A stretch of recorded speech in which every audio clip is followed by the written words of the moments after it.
Hello and welcome back, everybody. As Dan just said, we're about to talk about SME lending, the latest innovations. A bit like if you caught the session yesterday on profitability, this is a title and a theme of a panel that we came up with a long time ago. The latest innovations are a moving target, and when we came up with the panel, we didn't even know what CBILS or BIBLs were. However, now they've become core to this lending discussion. And to lead that discussion, who better than Patrick McGee, who's the Chief Commercial Officer of the British Business Bank. Hello, Patrick, how are you? I'm very well, thank you very much, and thanks for having us along today. Excellent, glad to have you here. And joining Patrick, I think we've got Sean Hunter, who's the CIO of Oak North. Hello, Sean. Hi there. Hello. Thank you very much for having me on. Glad to have you. Glad to have you. We've also got Lisa Jacobs, the Europe Managing Director of Funding Circle. Hi, Lisa. Hi, thanks for having me. Glad to be here. And we've also got Jonathan Annis, who's the Area VP of Sales at Encino. Hi, Jonathan. Hiya, thanks for having me too. Lovely. Patrick, I'm going to hand the stage over to you, and I'll be back about 5 minutes before the end to bring in some audience questions. The stage is yours. That's great, Oliver. Thank you very much. The topic for today's discussion is SME lending. What are the latest innovations? And as Oliver is alluding to, it's been a year of significant change for everyone involved in the UK SME finance industry. You know, some of the innovations have been, and we've been very much at the heart of that in terms of the bounce back loan scheme, the CBILS lending scheme, and also the use of data is transforming the ways that lenders look at borrowers and how that's actually transforming the industry. So over the next half an hour, I'd love to have a discussion with the panel and with audience questions in terms of what are the latest innovations, what are the new requirements, and how data is empowering the future of SME lending in the UK. So I'm just going to hand over to each of our panelists in turn, but just in terms of introduction, as Chief Commercial Officer, I look after, from a board and exco perspective, the implementation of these schemes. It's very kind of Oliver to say that we've transformed the scheme. I think we've transformed SME lending. I think we've stepped in and helped, but what we really want to do is make sure that the market is there to flourish and prosper and to help out UK SMEs. So that's what my day job is. Over to Sean. Do you want to just give us a little bit of background to Oak North and what your role is? Sure. Hi, I'm Sean Hunter. I'm the CIO.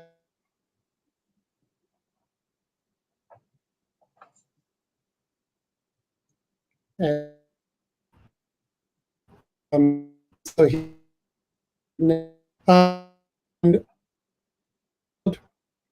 business bank.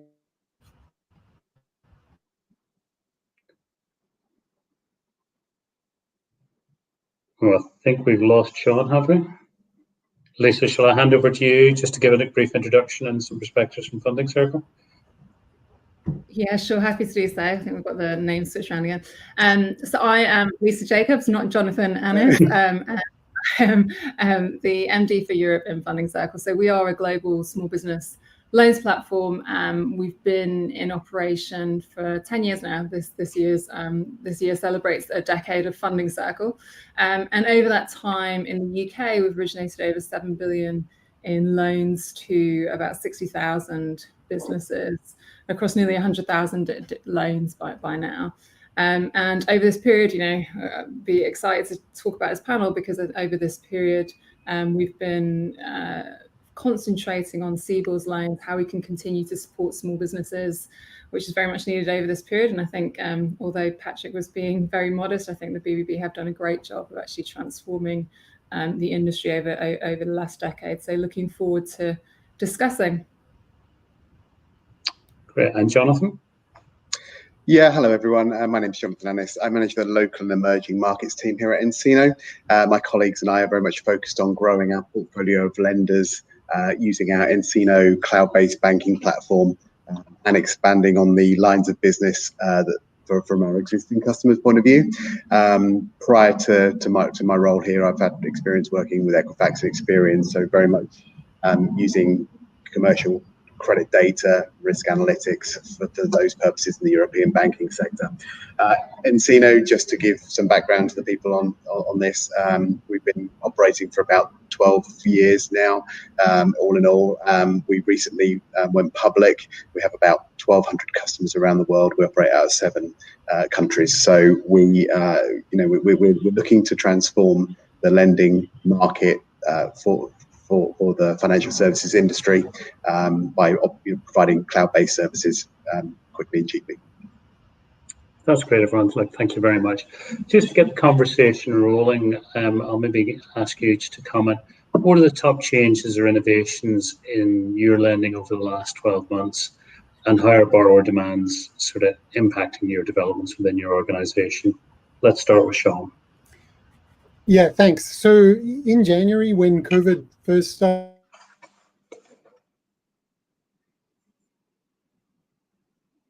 or supply chain disruption in all of our borrowers.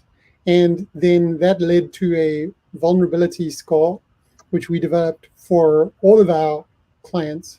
So using external data and a forward-looking view to assess the vulnerability of lenders, of borrowers to COVID. And basically this led to a new product that we developed specifically to help borrowers understand the impact of COVID on their credit portfolio. We've also developed instant credit analysis. So this helps when you've got a financial model for a borrower. We automatically generate projections, liquidity, cash flow analysis, and so on, and sector insights. So we use external data to allow lenders to get a real sense for the dynamics for demand and supply and drivers of revenue and costs within sectors, so that they can make good decisions on credit. The key thing that we're trying to do is help lenders to make good decisions, and then within our bank, obviously make good decisions ourselves.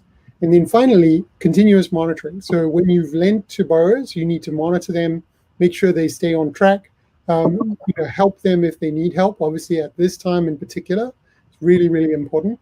And the final piece of the puzzle is what we call portfolio diagnostics, which again is a new innovation that we've developed, which basically runs stress scenarios across an entire book at a borrower by borrower level, taking into account the differences between very granular subsectors, so that lenders can get a sense for how their portfolio is performing in this crisis. And this allows them to target particular actions at the right set of borrowers. And all of that combined has really helped us as a bank, but also as a fintech to offer something important to lenders at this time. Sean, that's great, and we've been working very closely with Hope North over the last couple of years, and particularly over the last 6 or 7 months. So it's great to get that extra colour. Lisa, over to you. What have the technology and innovations that you've been introducing at the Funding Circle over the last 12 months? Yeah, it's a great question. Over the last 12 months has been quite a roller coaster.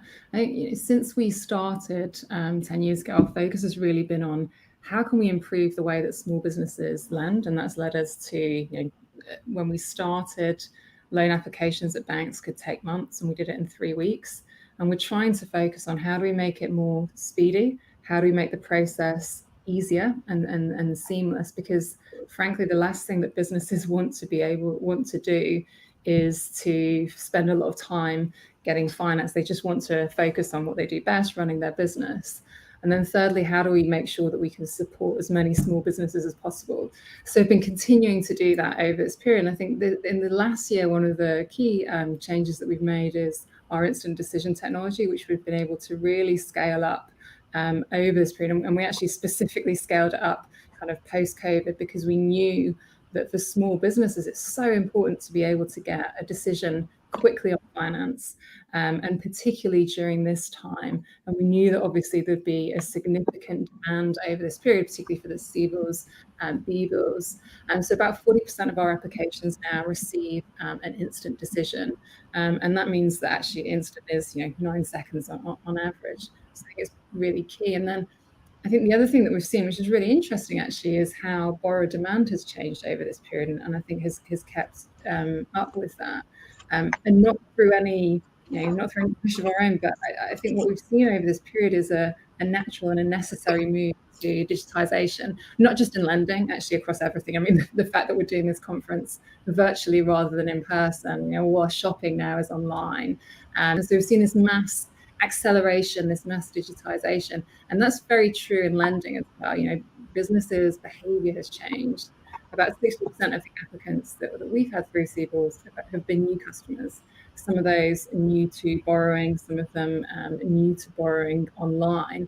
And I think that is really interesting as a trend for the industry, because the great thing is I think it's raised the bar, and it's raised the bar in terms of what businesses are going to come to expect from their lending partners over time. They'll expect it to be easy. They'll expect to see all the data pulled for them and making that process seamless rather than going through wodges of paper applications. They'll expect things to be fast. And I think that has really changed what we'll see in the market. Yeah, no, Lisa, Funding Circle have obviously been a very significant player, particularly in the CBILS market, and thanks for everything you're doing for supporting small businesses across the UK. Jonathan, do you want to give me a flavour of what Encino have been doing, what changes they've been bringing into their business over the last 12 months in response to what's been going on out there? Yeah, thanks, Patrick. I think it's clear to everyone that the world has changed since the pandemic. There's a new normal, people working from home, clients engaging with clients, engaging with colleagues remotely. It presents certain challenges, and I think generally we've adapted to it well. The banking industry, as we see it from a fintech point of view, has for a while now been looking to evolve, to digitalize, to transform. There's this new breed of sort of tear up the playbook, forward-thinking lenders like those on the panel here today, have kind of looked to do what Revolut and Monzo have done in the consumer space, but in the commercial market space. And I think what Lisa said was absolutely spot on. Scalability and speed, accelerating that process is absolutely key. And it's difficult to do when you've got a very paper and manual based service. So that creating a technological platform to enable those speedy decisions, requires some thought and development. And going on to what Sean said, and further developments is after this healthcare crisis ends, we're going to have kind of an economic crisis. So it's about thinking about what does my book look like now? It's not just about providing lots of loans and loans and loans to keep businesses afloat. What happens afterwards? How are we going to retrieve that money? How are we going to restructure or manage forbearance thereafter? So Encino's technology is really about providing quick and fast loans, supporting the CBILS type loan schemes, as well as the PPP service in the USA and others around the world, but also thinking about what happens after. That's great. Look, I'm going to sort of roll the next couple of questions together because if I just give a sense where the British Business Bank stood in March, was we were helping about 100,000 businesses with about 8 billion under our programs. We're now helping 1.3 million businesses on top of that, with about 60 billion of finance out there. So from our point of view, it's massively scaled our impact across the UK. And we've had to adapt our technology much more in terms of API links with the leading lenders, etc. So can I just ask you, what's the sort of impact of the government schemes been on your lending and on your technology? What changes or improvements have you had to make? Maybe start with you, Lisa, this time. Yeah, sure. It's a bit of a loaded question coming from you, Patrick, but no, it's had a huge impact. I think I think, and not just because you're online, I think the British Business Bank has obviously over the last decade been really focused on since the last crisis, how to encourage competition in the small business lending market. And I think it is remarkable that there's such a difference from the last crisis. If you zoom ahead now and see there's actually over 100 accredited CBILS lenders and providing that competition. So I think it's had actually a huge impact across the market. And I think the government I know they've faced some criticism for some of the schemes, but I think it's been very vital. I think they've acted decisively to roll these schemes out and to get funding to small businesses. And in some cases, that's been survival. In some cases, it's actually been thriving. And we've seen a lot of resilience from our small business owners, whether they're bricks and mortar retailers who started to transact online and really grow that business. And I think, from a funding circle point of view, it did lead to us accelerating the rollout of our instant decisioning technology, which we'd started to do last year. And we had this period when COVID hit and before we were accredited onto the scheme, where the team did a phenomenal job of accelerating that rollout, and our team, incredibly proud of them, and working late hours and weekends with yours as well, Patrick, just to get this scheme up and running and to really think about how we could scale that. So we accelerated the rollout of that technology and of that speed in particular. And we've been very proud. As a result, I think we've been happy to have played our part over this period. We've been about 20% of the number of applications approved through the CBILS loan program since we started on the scheme. And I think what that shows is actually the impact that alternative lenders can have, particularly in this online market. And I think it shows across the industry actually that technology is very supportive for customer choice, for small business lending going forward. That's great, Lisa, and thank you for everything you and the team have done. Jonathan, I'm perhaps more familiar with what Sean and Lisa's business have been doing in response to the scheme. You began to touch on it there. Can you just tell me how you've felt the impact of the BBB schemes and how you've been adapting your business? You give some sense of that, but just take me a layer deeper if you can.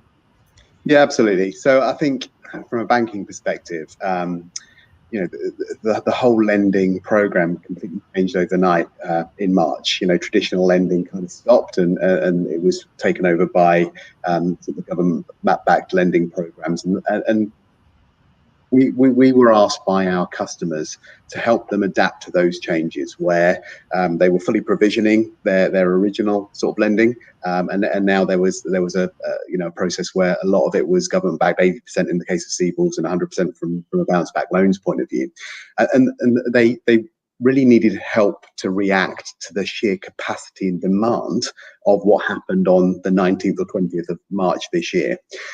One of our customers approached us, and on a daily basis, they were receiving 20,000 inbound phone calls a day asking for information on government-backed lending schemes before the program actually physically launched.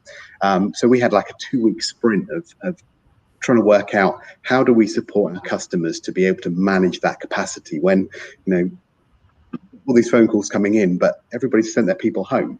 These big flashy offices in Canary Wharf were empty. So how do you adapt to that?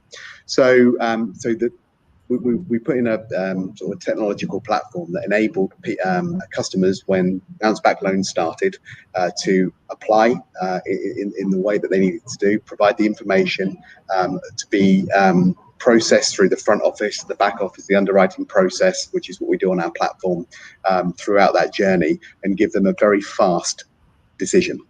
And what that basically kind of led to was, in the first hour of the bounce back loan scheme going live, we processed 200 applications. But towards the end of the process, we'd approved 300,000 approved applications to a value of £9.3 billion on the platform. So it enabled that capacity when, and very quickly, very cost effectively, within a 2-week period, that traditionally banks can't do. They can't mobilize, resources or develop the core systems that operate in a traditional way to manage different types of loans in this circumstance quickly. And that's kind of what nCino did to support our customers and our prospects moving forward. Yeah, and you can imagine we're right at the heart of this, and we were working with the lenders as these programs were being launched. And you may have seen, we're PAC last week, and we were saying, there was a concern about could the lending industry adapt, because the amount of SME lending that's happened over the last 6 to 9 months has massively increased from what it would be in normal times, because a lot of first-time borrowers have come in, new decisions, volumes. So it's great to know that nCino have been playing a really important part in providing those systems and platforms. Sean, just to you, Oak North were an Enable Guarantee partner of the BBB before, but the new programs, how did they allow you to meet the needs of SMEs, and what changes have you made? Yeah, I mean, it's been amazing. So just to reinforce what Lisa said, I think the response of the BBB and the government agencies in general has been really, really good. I think, government and quasi-national organizations are not really, designed to move quickly, and yet, the response has been really amazing. Really rapid, very timely, but also thoughtful and really trying to help, which has been great. From our perspective, since the 23rd of March, we've approved over 1.2 billion pounds, including more than 470 million via the CBILS program and the CL Bills program. We've held over 365 credit committees now. So since then, so during the whole crisis, we've been trying to approve credits, hold credit committees, and we've approved on average 150 million in new loans every month since March. We're seeing double the lending volumes that we had in the same period last year. So the lending volumes are very, very strong. I think, and that's not just CBILS and CL bills. It's also just our normal lending. I think a big part of that is, there is still good businesses out there that need debt finance, and the additional financial strain of the crisis obviously just heightens their need for finance to survive the crisis, to grow, to put in place their business plans and so on. And a lot of the sort of conventional banks are somewhat cautious, pulling back to see what happens first. And so there's a real need for finance, especially in this SME and medium-sized business company sector. Yeah, I know it's been an unprecedented period, and now that we can begin to see the positives on the horizon as the scientific results come through, perhaps we can see some response in that. Maybe the economic crisis, we can see businesses recovering because of the support they've had by the lending industry. So I see Oliver rejoining us there. I am, and Patrick, Sean, well done for persevering through connection difficulties. It's not always easy. We've got a load of questions from our audience. Unsurprisingly, they're around technologies, some of which you guys have touched on. The first question we've got is, will we see further developments in lending automation? Lisa, you touched on sort of the instant decisioning, so I was going to throw this one to Sean.